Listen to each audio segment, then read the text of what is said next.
Ferguson waits. A grand jury decision is expected any time in the Michael Brown police shooting case. And public discernment. A look inside a new TV show about young girls discerning religious life. Those stories and more on EWTN News Nightly for Monday, November 24th, 2014.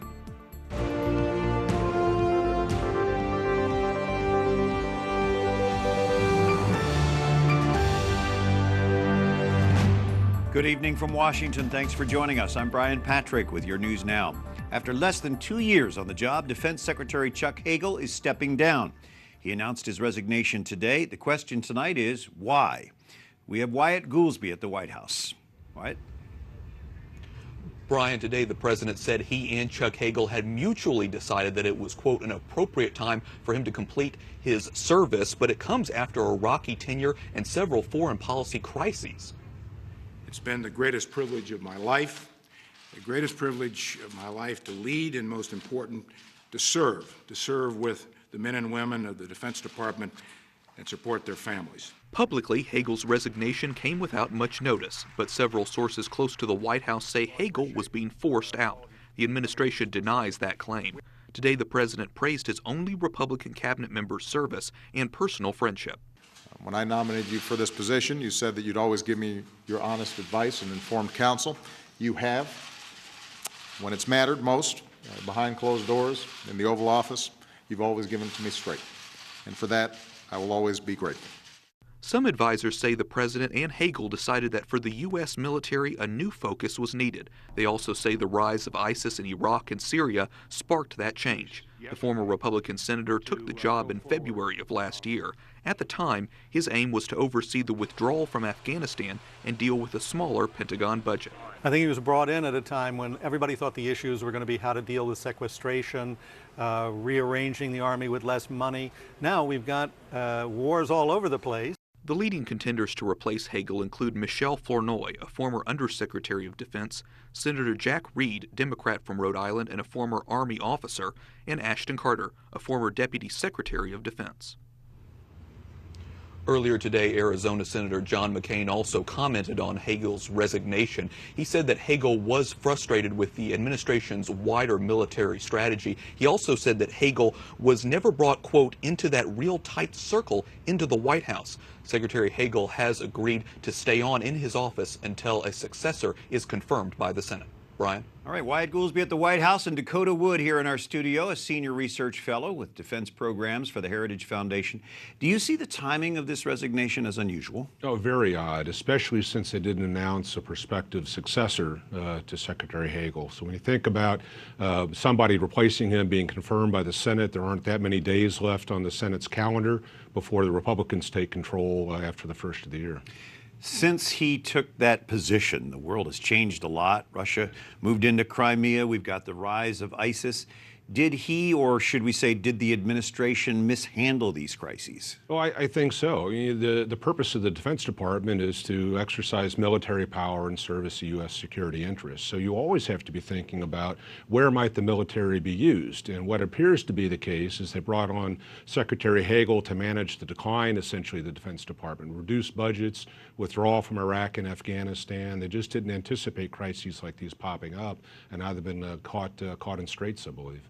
Well, we saw the president, of course, as they usually do, saying he's a great guy and everything was good. But do you think there was some kind of a split in there in terms of how the administration was trying to do things and how the military was able to do what they wanted? I do completely. And you started to see these fissures when the 2014 QDR was released. It was a budget-driven document, and you saw General Dempsey talking about the problems with this budget-driven approach, or the chairman of the Joint Chiefs of Staff at that time. And Secretary Hagel has been much more of a mind of that. So when you look at the foreign policy objectives, and he takes the best advice from his Joint Chiefs and sees what the military can and cannot do, it becomes ever more apparent that the military is unready, it's shrinking in capacity for handling these kinds of crises. And I think he was more and more aware of that, and is not getting any kind of feedback from the White House to change that situation. He doesn't make the policy. he has to implement it, or he has to ready the military to do that.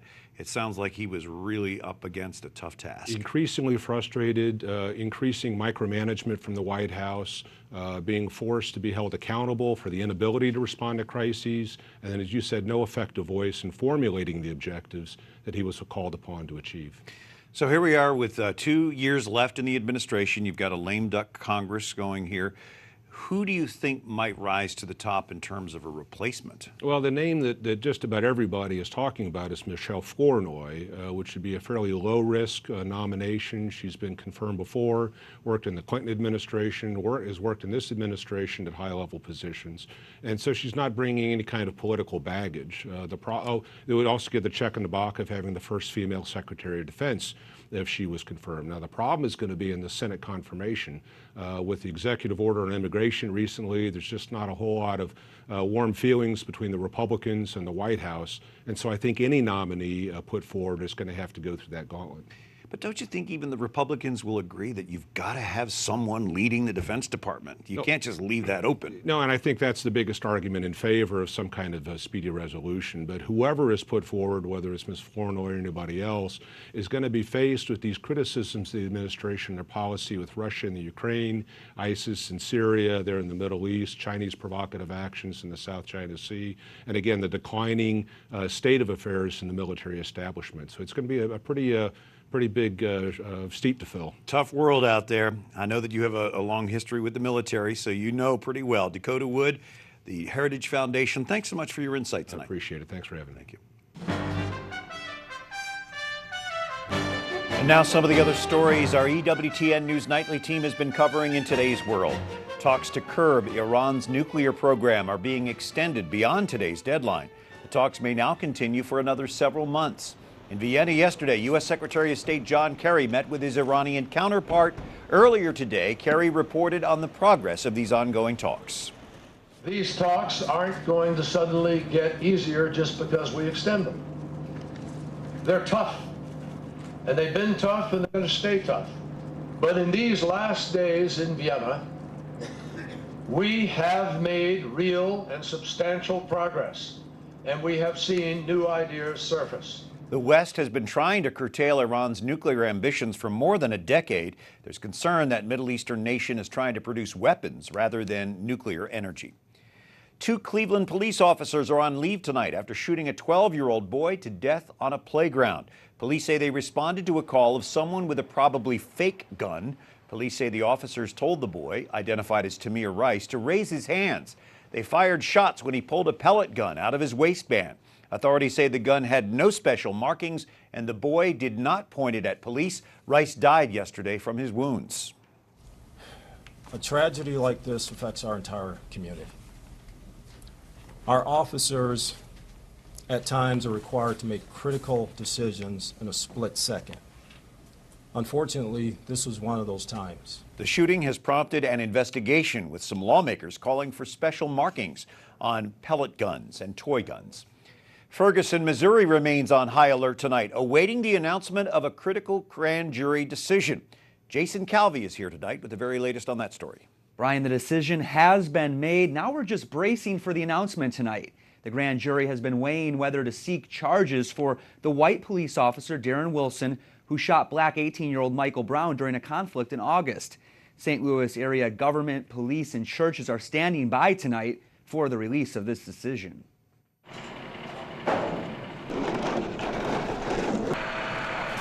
Barricades are now protecting government buildings. Some stores are boarded up, expecting possible violence.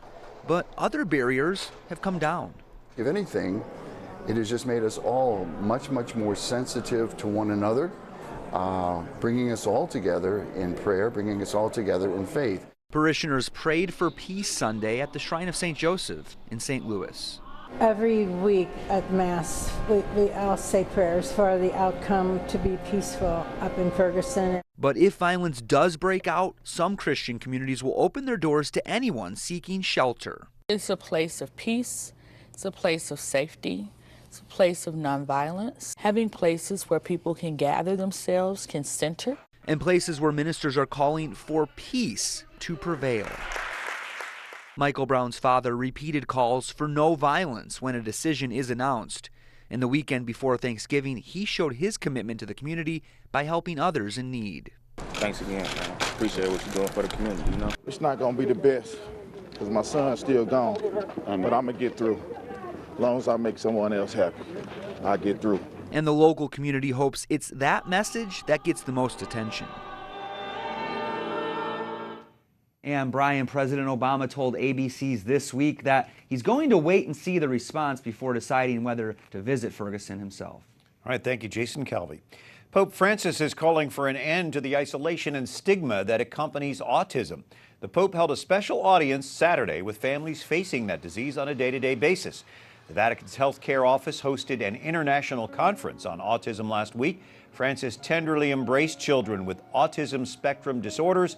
Some were unable to meet his gaze, but their family members say they're touched by the Pope's tenderness and his kind words. Pope Francis canonized 6 new saints on Sunday. 2 were from India, 4 from Italy. All 6 were dedicated to serving the poor. 3 of the canonization processes were started by St. John Paul II, 1 by Pope Benedict XVI. Pope Pius VI beatified the other 2 in the 18th century.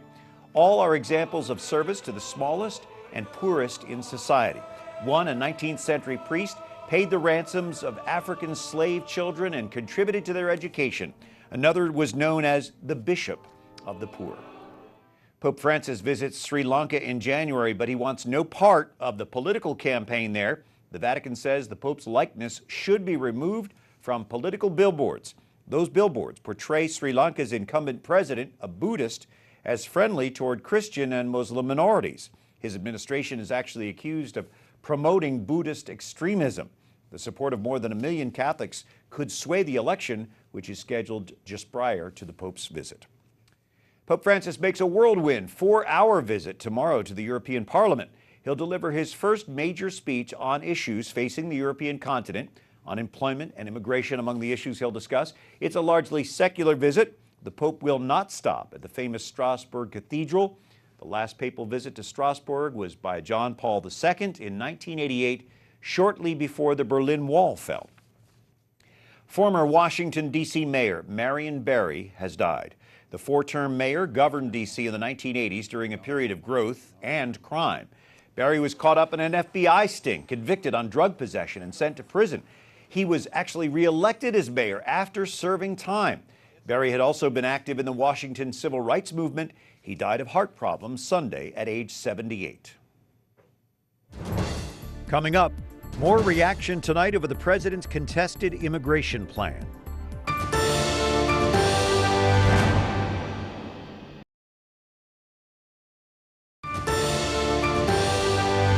On Monday, November 24th, thanks for joining us for EWTN News Nightly. I'm Brian Patrick.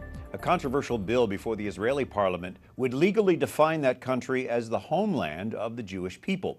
The bill also proposes institutionalizing Jewish laws as national laws and dropping Arabic as an official language. Critics trying to delay a vote say the law is undemocratic and would alienate Arabs and other non-Jews. Israel has always called itself a Jewish state, but this specific proposal, backed by Prime Minister Benjamin Netanyahu, is raising national tensions in Israel. After record-breaking lake-effect snowstorms, Buffalo, New York now faces the threat of flash flooding. Temperatures in the 60s are rapidly melting feet of snow into swollen creeks and other waterways. New York Governor Andrew Cuomo has readied water rescue boats, high-volume water pumps, sandbags, and 500 National Guard troops. He says it would be very fortunate if none of these resources actually had to be deployed. In defense of his immigration plan, President Obama is pointing to past executive orders. He told ABC News over the weekend he and other presidents have exercised prosecutorial discretion all the time. The president says it's important to unilaterally prioritize criminal deportation, sparing those who have lived here legally for at least 5 years. Obama announced his immigration plan Thursday, lifting the threat of deportation for about 5 million people. David Stein is president of the Federation for Immigration Reform, or FAIR. The president says his plan is not mass amnesty. I take it you disagree with that.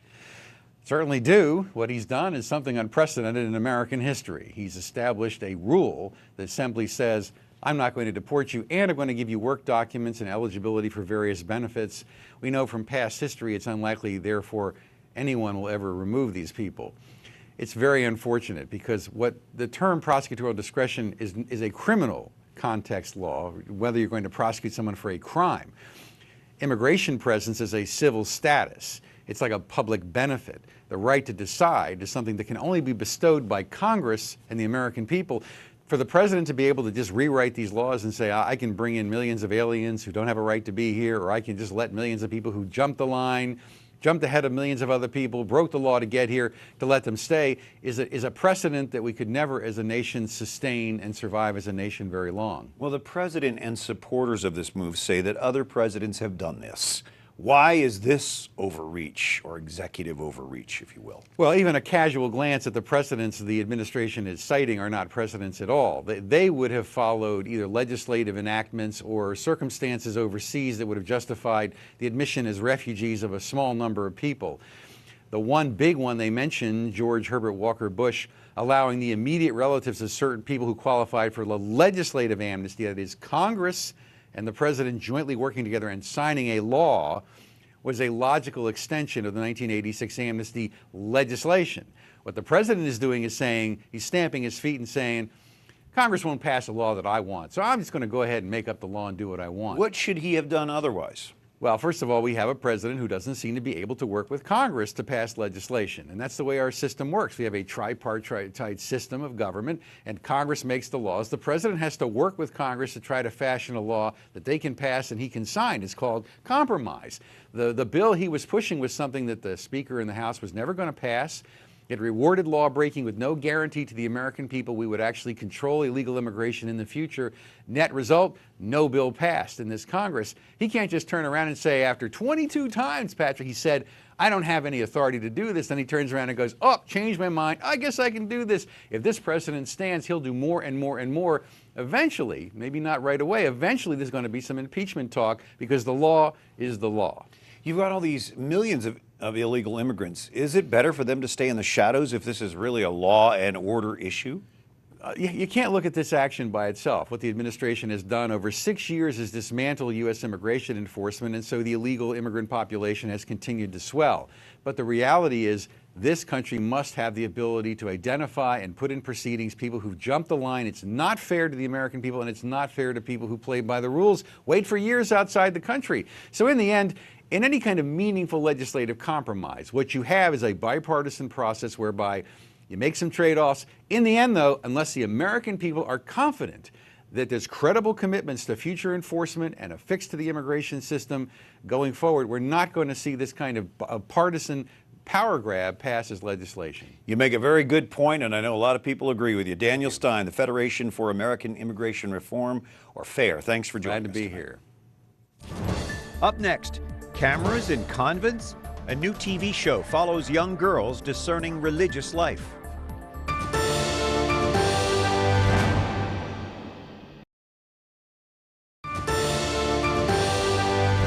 Thanks for joining us on Monday evening, the 24th of November. I'm Brian Patrick, and Peter Kassig was remembered by friends and family with a weekend memorial service in Indiana.